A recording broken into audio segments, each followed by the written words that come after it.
लोकसभा में भी कार्रवाई लगातार जारी है। क्या कुछ तस्वीरें सामने आ रही है, एक बार आपको वो भी दिखाते हैं कि लोकसभा में कार्रवाई लगातार जारी। स्पीकर ओम बिरला क्या कुछ कह रहे हैं, सुनिए। Revised list of business.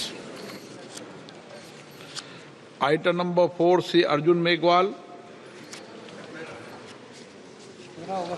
महोदय, आपकी अनुमति से मैं आज के संशोधित कार्यसूची में क्रम संख्या 4 पर अपने सहयोगी सुश्री शोभा करंदाजे के नाम के आगे उल्लिखित कागजात को उनकी ओर से उनके अनुपस्थिति में सदन के पटल पर शोभा जी का नहीं, अर्जुन मेघवाल जी का।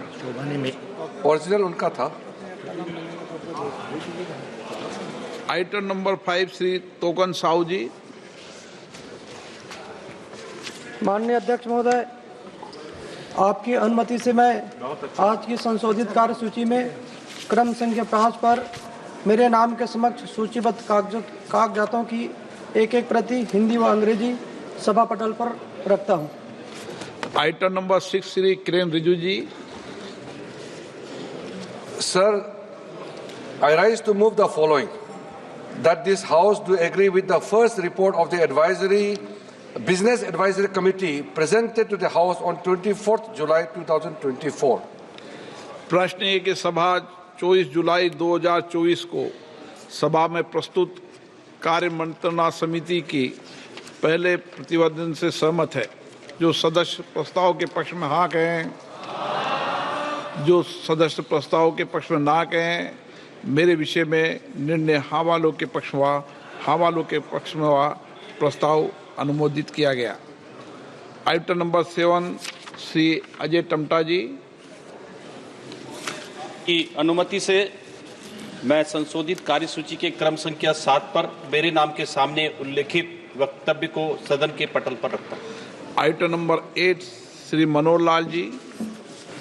महोदय, आपकी अनुमति से मैं प्रस्ताव रखता हूं कि राजघाट समाधि अधिनियम 1951 की धारा 4 की उपधारा 1 के खंड घ के अनुसरण में इस सभा के सदस्य ऐसी रीति से, जैसा कि अध्यक्ष निर्देश दें, सरकार द्वारा अधिसूचना की तिथि से प्रारंभ होने वाली अवधि के लिए राजघाट समाधि समिति के सदस्यों के रूप में कार्य करने के लिए उक्त अधिनियम के अन्य उपबंधों के अध्याधीन अपने में से 2 सदस्य निर्वाचित करें।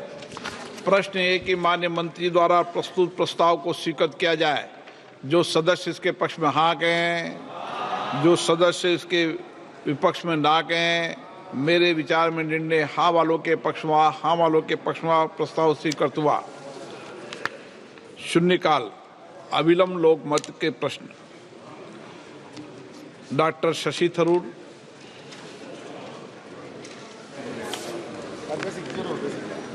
Thank you very much, Mr. Speaker. I wish to draw the attention of the Honourable Minister of Petroleum and Natural Gas to the woeful situation of traditional fishermen in Kerala who are grappling with the debilitating shortage of kerosene. The limited quantity of kerosene available through the public distribution system has proven vastly detrimental to the operators of thousands of small country boats which do not have onboard motors, use kerosene as fuel. They're scarcely able to make ends meet, and the traditional fishermen are compelled to buy kerosene from black marketeers at extortionate prices. It's high time that the Union government took cognizance of the agony of these Indian citizens. Most of them are socially, economically disadvantaged, and the government should augment the quantity of subsidized kerosene made available through the PDS. Moreover, both the availability of kerosene and the volume of their daily catch are in doubt, sir, which make numerous fishermen cut short their working day to toil at odd jobs in the hope of earning at least some money.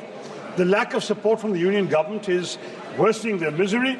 In fact, the allocation by the Union of PDS kerosene to Kerala has declined from fiscal year 2018-19 from 55,000 kilolitres to just 15,000 kilolitres last year, sir. Now, I know the Union government will say they want to encourage states to shift to